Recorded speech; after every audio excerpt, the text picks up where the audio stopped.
Here we go. What are the Sharps? ESPN the Magazine, Vegas wise guy. I mean, you're kind of the wise guy of wise guys. Let's start with Minnesota-Seattle. Minnesota-Seattle. So we got Seattle's a 12-point favorite. What do you think? I'd pass. You know, these big numbers have burned me all year. I always take the dogs. I've been smoked. I'm passing. What are the Sharps? All right, so everyone is split on this game, so I'm going to have to make the executive decision. Third time this year, 2-0 in executive decisions, by the way. I'm better than T-Dub 5-star picks, right? All right, I'm going with Seattle.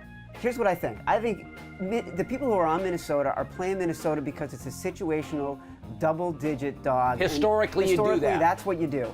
Seattle is 34-16-1 at home against the spread the last 51 games. And those have often been big numbers. All right, big numbers, right? Also, Minnesota's offense is scoring on fluke plays. They are a horrible offense statistically. I think this is a chance for Seattle to come in. It's very hard to go in there. This is not a very good offensive team. I think this is a safe bet. All right, next up. Next up, we're going to do Kansas City at Denver. I told you earlier, I like Kansas City in the points. I think it's a close game. I'll take Denver to win. It's too many points against a good defense and an offense that doesn't make mistakes. What do the Sharps think? All right, the Sharps are on Denver, and this game actually opened at 8. It went up to 8.5. And what's interesting here is like the public and the Sharps have switched sides, right? The public is on the underdog. About 56% of the action is coming in on the underdog. The Sharps are on Denver. Kansas City, as we've discussed, they haven't played anybody. Yes. All right? And so they've played Tony Romo. That's the best quarterback they've played.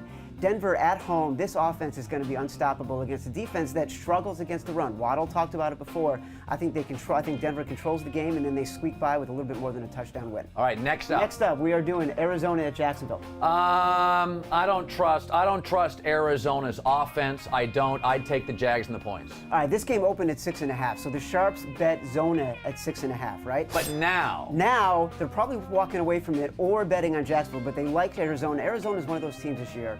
They are beating the teams they are supposed to beat and beating them soundly, or they are covering those games. They covered St. Louis, all right? They covered Tampa Bay. They covered Atlanta. The games they're losing are to the big dogs like Seattle, New Orleans, and San Francisco, so they like Arizona. Next up, we're going to go to Cleveland at Cincy. I'll take Cleveland in the point.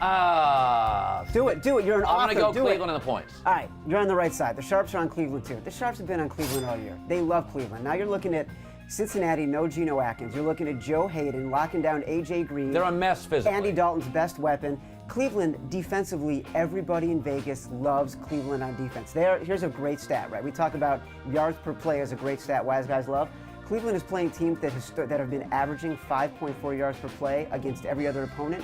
4.7 against Cleveland. That's top 5 in the NFL. All right, next up, Green Bay at the New York Giants. Don't trust the Giants. I'd pass. Listen, they're a better team eventually. This winning streak is garbage. I would pass on this. I would probably take the points with Green Bay because I think they're the worst winning streak team I've ever seen in my life. All right, so you're right. This game opened at 6.5. The Sharps were all over it. They loved Green Bay.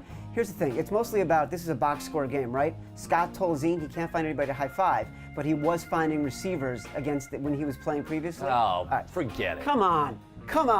So he threw for almost 200 yards almost 300 yards last week. I think they like the way Green Bay can play against the Giants. All right, next up, Washington at Philly. I told you this is my Washington play. We talked about it earlier where the Sharps are kind of messing around here. They're trying to get people to buy into Philadelphia. But in the Redskins-Philadelphia play, I would take the Redskins in the points. All right, so this is a very interesting game. It's a difficult concept to describe, but the Sharps are on Philadelphia right now. They're kind of pushing the number up. They're pushing. What they're doing, they're inflating the number. So they can jump back on the Redskins. So later today, this is me speculating after talking to bookmakers all week and sort of hearing the number of bets and the type of bets that were coming in Philadelphia. They're on Philadelphia now. Philadelphia's defense is not very good. I think Alfred Morris runs all over. I totally agree. And I think in the end, they're on Washington. So I don't want this counting as my permanent record if the Eagles don't cover, okay? That's all I'm saying. You sound like some of those D.C. politicians talking about fuzzy. All right. And finally, we're doing, Baltimore, Chicago. Oh, Baltimore. All right, Sharps are going to be on Baltimore too. I think this is the week that Josh McCown becomes Josh McCown. I think it's the week that Baltimore's offense gets healthy. 60-mile-per-hour winds in Chicago. Chicago's defense is horrible. I think it's a great spot for Baltimore.